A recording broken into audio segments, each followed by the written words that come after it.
Hello all. विजय series के इस नए लेक्चर में आप लोगों का बहुत बहुत स्वागत है, जहां पर हम डे 5 में जीएस2 के 4 इंपॉर्टेंट क्वेश्चंस को डिस्कस करने वाले हैं। आई होप आप लोगों ने मॉर्निंग में जो हमने टेलीग्राम ग्रुप पे क्वेश्चन शेयर किए थे उनको देखा होगा, लिखा होगा और अब टाइम आ चुका है कि उनके ऊपर हम डिस्कशन शुरू करें। दोस्तों, क्वेश्चंस बहुत इंपॉर्टेंट हैं हमारी प्रैक्टिस के लिए, हमारी रिविजन के लिए और सबसे खास बात हमारा जो आंसर राइटिंग का डर है उसको दूर करने के लिए। तो प्रैक्टिस जितनी करोगे, जितने अच्छे अपने आप को इंप्रूवमेंट वाले प्रोसेस में लेके जाओगे, उतना अच्छा आप लोगों को रिजल्ट भी देखने को मिलेगा। तो शुरुआत करते हैं आज के क्वेश्चंस की। तो जो हमने 4 क्वेश्चन शेयर किए थे, उनका जो पहला क्वेश्चन था that was from the topic significant provision including fundamental rights, directive principle of state policy and fundamental duty. अब ये जो टॉपिक है ये जीएस2 में यूनिट 1 में सब यूनिट 1 में आता है और हर साल इस टॉपिक से एक क्वेश्चन आते ही आता है। अब यहां पर हम सबसे पहले क्वेश्चन पढ़ेंगे, क्योंकि हम जब भी क्वेश्चन सॉल्व करते हैं तो हम 3 स्टेप फॉर्मूला को अपने दिमाग में पक्का रखेंगे। ये 3 स्टेप फॉर्मूला क्या है, मैं इस क्वेश्चन के माध्यम से ही आप लोगों को समझाना भी चाहूंगा। What are the important features of directive principle of state policy in Indian constitution. 60 word 4 mark का ही क्वेश्चन है। तो सबसे पहला रूल क्या होता है आंसर राइटिंग का, पहला स्टेप क्या होता है कि आप लोग क्वेश्चन को अंडरस्टैंड करें कि क्वेश्चन में क्या पूछा गया है और उस क्वेश्चन में कौन कौन से कीवर्ड्स मेंशन कर रखें। तो फॉर एग्जांपल यहां पर पहले डायरेक्टिव क्या है, व्हाट। तो व्हाट में तो स्ट्रेट फॉरवर्ड है, आपको सीधा सीधा बताना है कि भाई क्या प्रिंसिपल्स के फीचर हैं। उसके बाद इंपॉर्टेंट वर्ड बहुत इंपॉर्टेंट है, क्योंकि कई बार बहुत सारे फीचर्स होते हैं किसी पर्टिकुलर चीज के, बहुत सारे प्रोविजंस होते हैं किसी पर्टिकुलर चीज के, तो वो सारे प्रोविजंस हम नहीं लिख सकते। तो यहां पर आपको इंपॉर्टेंट फीचर्स जो है वो बताने हैं, तो आपको प्रायोरिटाइज करना पड़ेगा फीचर्स को। Then directive principle of state policy, again this is a keyword, क्योंकि आपको इसके डायमेंशन में रह के ही अपना आंसर जो है वो प्रेजेंट करना है। अब सेकंड स्टेप क्या होगा कि जब आपने क्वेश्चन समझ लिया है तो क्वेश्चन की रिक्वायरमेंट के हिसाब से आप लोगों को कंटेंट पेश करना होगा। और तीसरा स्टेप क्या होता है कि उस क्वेश्चन को अच्छा बनाने के लिए, स्पेसिफिक बनाने के लिए, एग्जामिनर से मार्क्स खींचने के लिए आप लोगों को relevant examples, case studies, articles, amendments ये सब मेंशन करने होते हैं, ताकि आपका आंसर दूसरों से अलग हो जाए। अब यहां पर हम शुरुआत कैसे करेंगे, हम सबसे पहले बताएंगे कि देखो जो डायरेक्टिव प्रिंसिपल है हमारे इंडियन कॉन्स्टिट्यूशन में, they are enshrined in part 4 of the Indian constitution. आप में से कोई बच्चा अगर चाहे तो वो आर्टिकल्स भी मेंशन कर सकता है कि directive principle of state policy are mentioned in article 36 to article 51 in part 4 of Indian constitution. अब उसके बाद आपको सीधा फीचर्स पे आना पड़ेगा, आप ज्यादा बड़ी इंट्रोडक्शन नहीं लिख सकते क्योंकि सिर्फ 4 मार्क्स का एक क्वेश्चन है। तो पहली फीचर आप क्या लिखेंगे कि they are the constitutional instruction और recommendation to the state in legislative, executive and administrative matter. अब इसका मतलब क्या है कि देखिए, जो गवर्नमेंट ऑफ इंडिया एक्ट 1935 था, वहां पर एक इंस्ट्रूमेंट ऑफ इंस्ट्रक्शन वाला पॉइंट था और उसी को मॉडिफाई करके हमने डीपीएसपी बनाए। तो हम चाहते हैं कि जब भी लेजिस्लेचर कोई एक्ट बनाए, जब भी एग्जीक्यूटिव फॉर एग्जांपल पीएम हो गए, सीएम हो गए, ये कोई पॉलिसीज बनाए, कोई एक्शन ले, या फिर एडमिनिस्ट्रेशन में कोई पॉलिसी बनाई जा रही है, तो उन सब केस में होना क्या चाहिए कि हमेशा हम लोग इन डायरेक्टिव्स का ध्यान रखें। हम देखें कि हमारी जो पॉलिसीज हैं, हमारे जो प्रोग्राम्स हैं, उनमें डायरेक्टिव्स हम फॉलो कर रहे हैं या नहीं कर रहे हैं। ठीक है। उसके बाद this directive principle of non justiciable in nature. अब इसका मतलब क्या है, इसका मतलब यह है कि अगर गवर्नमेंट, स्टेट अपने एक्शंस में इन पर्टिकुलर प्रोविजंस को ऐड नहीं भी करता है, तो आप जुडिशरी का दरवाजा नहीं खटखटा डाल सकते कि भाई मुझे ये प्रोविजंस चाहिए, ये नॉन जस्टिसेबल है। For example fundamental rights are justiciable, अगर वो वायलेट होते हैं तो आप जुडिशरी के पास जा सकते हैं आर्टिकल 32 में, लेकिन डीपीएसपी के केस में आप ऐसा नहीं कर सकते। This principle seeks to fulfil the basic needs of the common man. अगर आप डीपीएसपी पढ़ते हैं, खासकर जो हमारे सोशलिस्टिक डीपीएसपी हैं, कहीं ना कहीं जो कॉमन मैन है, जो आम आदमी है, उसकी जरूरतों को ध्यान में रखते हुए ये प्रोविजंस ऐड किए गए हैं और ये कहीं ना कहीं जो वेलफेयर स्टेट है इंडिया, उसको बनाने की तरफ ये प्रमोट करते हैं, उसको प्रमोट करते हैं। Then they seeks to establish social and economic democracy. अब सोशल एंड इकोनॉमिक डेमोक्रेसी का मतलब क्या है कि सिर्फ आपके पास पॉलिटिकल डेमोक्रेसी ना हो, सिर्फ वोट डालने का अधिकार ना हो, आप लोगों के पास समाज में डिसीजन लेने की भी पावर हो। आप लोग इकोनॉमी में अगर आप एक कंट्रीब्यूटर हैं to the growth of the economy, तो उसका कोई बेनिफिट आ रहा है तो वो भी आपकी तरफ बढ़ना चाहिए। ठीक है। तो ये सारी सोशल एंड इकोनॉमिक डेमोक्रेसी को कौन प्रमोट कर रहा है, डीपीएसपी। तो ये आपने फीचर लिख दिए और इस तरीके से आपका जो है आंसर पहला कंप्लीट होगा। अब देखते हैं second question. It is from the topic parliament and state legislature, structure, organisation and functioning of the union and state executive and judiciary. Again एक ऐसा टॉपिक जहां से हर साल आपको लगातार क्वेश्चन देखने को मिलेंगे और ये टॉपिक मुश्किल नहीं है। आप लोगों को 3-4 चैप्टर पढ़ने हैं, पार्लियामेंट, स्टेट लेजिस्लेचर, जुडिशरी और जो एग्जीक्यूटिव वाले चैप्टर हैं, खासकर प्रेसिडेंट ऑफ इंडिया वाले। अब यहां पर क्वेश्चन क्या है, describe the procedure of impeachment of Indian president. आपको सीधा सीधा क्वेश्चन पूछा है, आपको डिस्क्राइब करना है। क्या डिस्क्राइब करना है, इंपीचमेंट। इंपीचमेंट का मतलब क्या है, जहां पे हम प्रेसिडेंट को रिमूव कर सकते हैं उनके ऑफिस से इम्पीचमेंट करके, ठीक है। और किसकी? इंडियन प्रेसिडेंट की। तो यहां पर आप सबसे पहले क्या करेंगे अपने आंसर में, आप लोग वो स्पेसिफिक आर्टिकल बताएंगे जो कि इम्पीचमेंट के प्रोसेस से डील करता है। अब इम्पीचमेंट वर्ड हमें दो आर्टिकल्स में देखने को मिलता है, ठीक है। एक तो है जो आर्टिकल 56 या 55 है, वहां पर हमें देखने को मिलता है, लेकिन जो एक्चुअल प्रोसीजर बताया गया कि इम्पीचमेंट किस तरीके से होगी वो आर्टिकल 61 में बताया गया है। तो यहां पर आप आर्टिकल 61 का मेंशन पक्का करोगे, क्योंकि वहां पर डिटेल में प्रोसीजर बताया गया है। अब यहां पर एक लाइन पक्का और ऐड होगी कि व्हाट आर द ग्राउंड्स जिन पे प्रेसिडेंट साहब को इम्पीच किया जा सकता है। तो सिर्फ एक ही ग्राउंड है, वायलेशन ऑफ द कॉन्स्टिट्यूशन, तो वो भी आप मेंशन करते हैं, ज्यादा बेहतर रहेगा। उसके बाद आप बताएंगे पूरा प्रोसेस कि जो इम्पीचमेंट का चार्ज है वो किसी भी हाउस में आप लेकर आ सकते हैं, लोकसभा में भी और राज्यसभा में भी। लेकिन जब ये चार्ज लेकर आओगे तो आपको उस हाउस के 1/4 मेंबर से साइन करवाना पड़ेगा और 14 डे का एडवांस नोटिस देना पड़ेगा उस चार्ज को रेजोल्यूशन की फॉर्म में लोकसभा या राज्यसभा में पेश करने से पहले। फॉर एग्जांपल, अगर आप राज्यसभा में रेजोल्यूशन लेकर आ रहे हैं तो आपको राज्यसभा की जो टोटल मेंबरशिप है उसके 1/4 मेंबर से साइन करवाना पड़ेगा और 14 दिन का नोटिस देना पड़ेगा। उसके बाद वो हाउस जो है वो इंक्वायरी करेगा, ठीक है। और अगर वो 2/3 majority of the total membership of the house, for example Rajya Sabha की मेंबरशिप अगर 245 है और उसके 2/3 मेंबर इस रेजोल्यूशन के फेवर में वोट कर देते हैं, तो ये जो चार्जेस हैं दूसरे हाउस के पास जाएंगे कि अब आप इन्वेस्टिगेट करो। और इस पूरी इन्वेस्टिगेशन के दौरान प्रेसिडेंट साहब को पूरा अधिकार होगा कि वो अपना पक्ष रखें, ठीक है। उसके बाद दूसरे हाउस में जाएगा, दूसरा हाउस भी इन्वेस्टिगेट करेगा, और अगर दूसरे हाउस ने भी 2/3 मेजोरिटी से इस रेजोल्यूशन को पास कर दिया तो उस केस में उस दिन से प्रेसिडेंट साहब का जो इंपीचमेंट है वो शुरू हो जाएगा और उनको उनके ऑफिस से रिमूव कर दिया जाएगा, ठीक है। तो यहां पर इंपॉर्टेंट पॉइंट क्या है, 2/3 रेजोल्यूशन। आपको स्पेशल मेजोरिटी वर्ड नहीं लिखना है क्योंकि 2-3 तरह की स्पेशल मेजोरिटी होती है। आप यहां पर क्लियर बताओगे कौन सी majority, 2/3 majority of the total membership of the house, ठीक है। तो ये हमारा सेकंड क्वेश्चन का आंसर हो गया। अब बात करते हैं थर्ड क्वेश्चन की। अगेन एक बहुत इंपॉर्टेंट टॉपिक है, ठीक है। Self help group and civil society in governance, और सिविल सोसाइटी का ऊपर क्वेश्चन है, critically examine the role of civil society in Indian administration. आपको बताना है कि सिविल सोसाइटी का जो रोल है उसको क्रिटिकली एनालाइज करना है। अब क्रिटिकली एनालाइज यहां पर कीवर्ड है। सबसे पहले क्रिटिकली एनालाइज का मतलब क्या है कि आपको जो एनालिसिस करनी है, ठीक है, वो प्रोज में भी करनी है और कॉन्स में भी करनी है। आपको पॉजिटिव एनालिसिस भी करनी है कि क्या उनके रोल्स का पॉजिटिव साइड है, और फिर आपको नेगेटिव साइड भी बताना है उनके रोल का। फिर यहाँ पर इंपॉर्टेंट पॉइंट क्या है, सिविल सोसाइटी। अगेन इनकी डेफिनेशन क्लियर होनी चाहिए आपके माइंड में। आपको पता होना चाहिए कि हाई सिविल सोसाइटी में कौन कौन आते हैं। और इंडियन एडमिनिस्ट्रेटिव सिस्टम, ये कीवर्ड नहीं माना जाएगा क्योंकि गवर्नेंस का ही पार्ट हो गया। अब यहाँ पर सिविल सोसाइटी की सबसे पहले डेफिनेशन से शुरुआत कर दो, बेस्ट पॉसिबल आंसर रहेगा। अब जैसे सेल्फ हेल्प ग्रुप्स के ऊपर क्वेश्चन आता है, एनजीओ के ऊपर क्वेश्चन आता है, तो अगर आप उनकी डेफिनेशन से आंसर स्टार्ट कर दोगे तो अच्छा माना जाता है वो। फिर आप बताओगे रोल क्या है सिविल सोसाइटी के, और रोल में ही आप बेसिकली उनका पॉजिटिव साइड बता रहे हो, ठीक है। तो जैसे पहला रोल है सर्विस प्रोवाइडर का, कि अगर मान लो हम बात करें सिविल सोसाइटी की, तो वो गवर्नमेंट के साथ कंप्लीमेंट करते हैं चीजों को। अगर मान लो गवर्नमेंट एक काम कर रही है तो उसमें रिसोर्सेज को एड ऑन करने का काम सिविल सोसाइटी करती है और बहुत सारी सर्विसेज प्रोवाइड करती है, जैसे हेल्थ की सर्विसेज।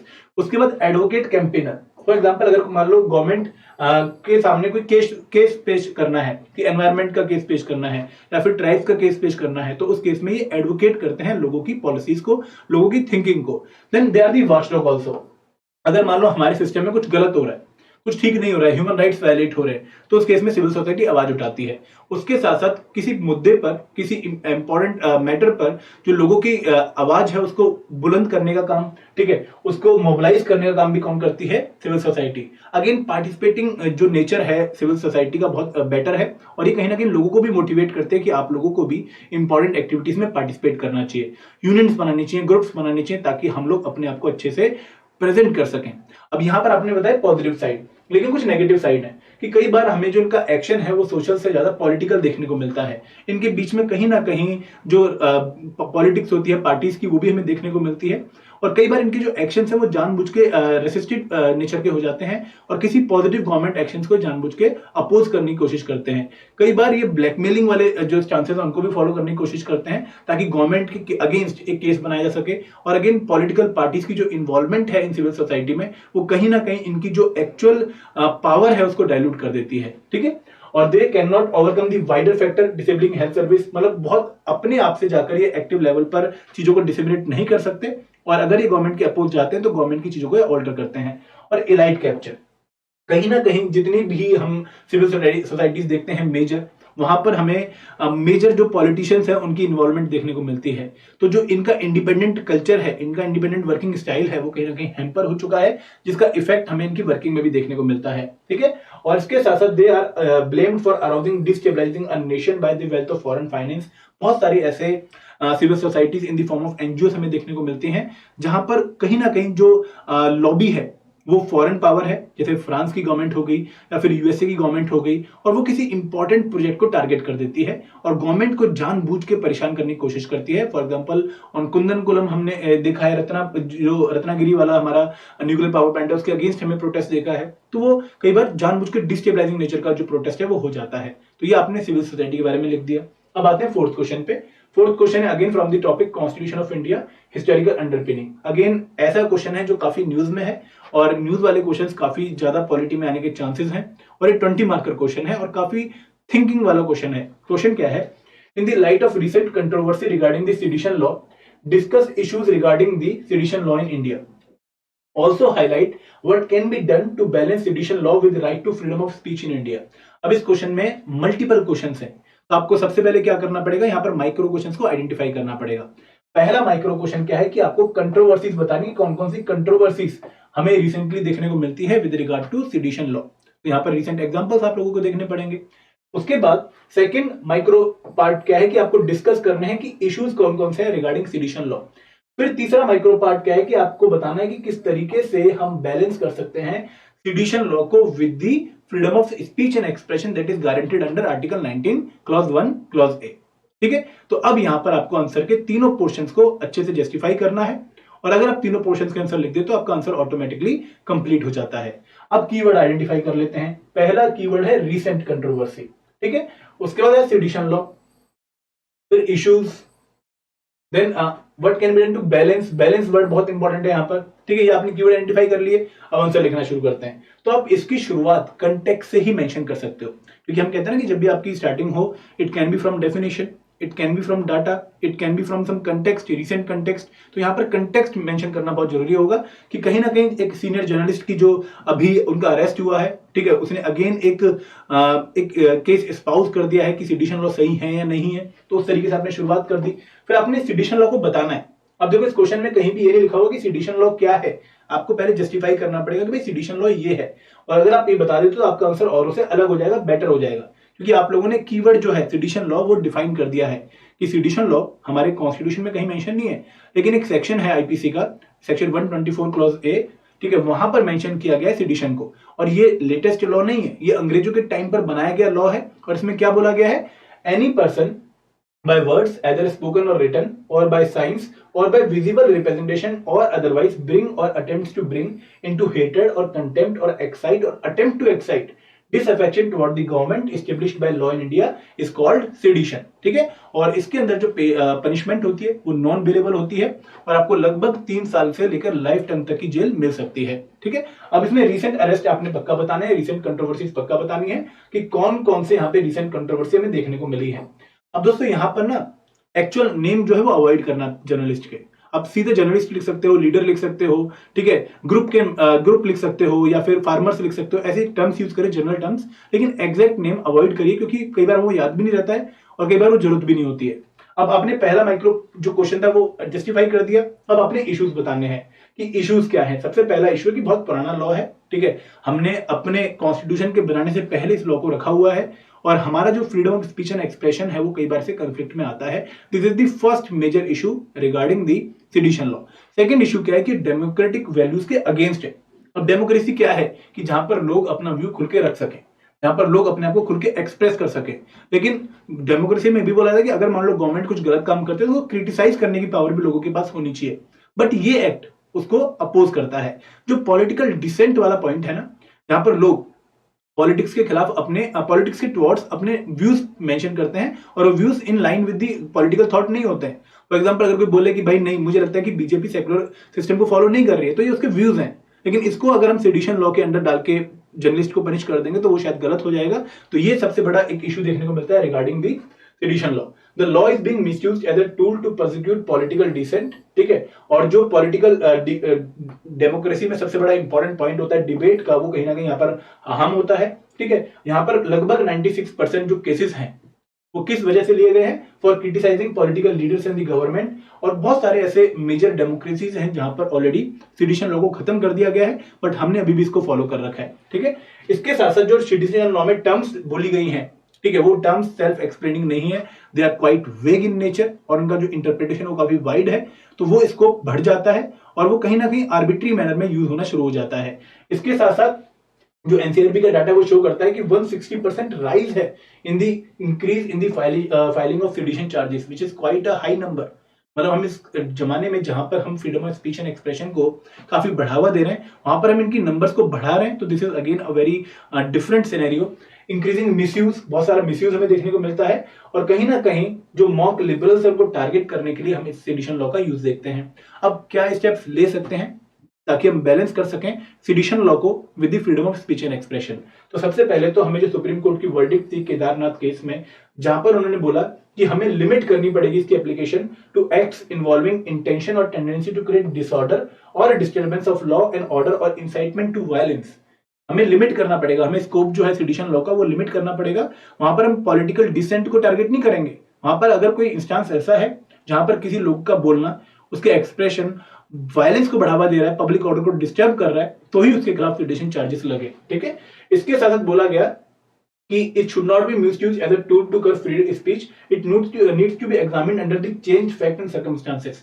ये चेंज हो चुकी हैं, लाइफ काफी आगे बढ़ चुकी है, तो हमें इस लॉ को एक बार दोबारा से रिव्यू करना चाहिए, और जो हमारे एग्जिस्टिंग प्रोविजन है, हमारी जो एग्जिस्टिंग लाइफस्टाइल है, सोशल चेंजेस हैं, उसके हिसाब से हमें मॉडिफाई करना चाहिए। ठीक है, the definition should be narrowed down, जो भी वेग वर्डिंग है उनको हटाना चाहिए। और यहाँ पर अगेन आप लोग केसेस पक्का मेंशन करेंगे, जैसे बलवंत सिंह केस है, रोमेश थापर कन्हैया कुमार केस है, जहां पर सुप्रीम कोर्ट ने गाइडलाइन दी है कि भाई अगर ये एक्ट है तभी हम मानेंगे कि भाई सेडिशन है, अदरवाइज सेडिशन नहीं है। ठीक है, तो ये सारे पॉइंट्स आप पक्का मेंशन करिएगा, मैंने सारे लिखे हैं आपके लिए, रिसर्च करके इनको यूज करिएगा। और कंक्लूजन में आप क्या कहेंगे अगेन कि this is the high time जहां पर हम सेडिशन को नैरो डाउन करें, खत्म करने की कोशिश करें। ठीक है, एक बैलेंस बनाने की कोशिश करें between sedition and freedom of speech and expression. तो दोस्तों ये थे आज के 4 आंसर। आई होप आप लोगों ने लिखे होंगे और आप लोगों को डिस्कशन में मजा भी आया होगा। कमेंट सेक्शन आपका वेट करेगा।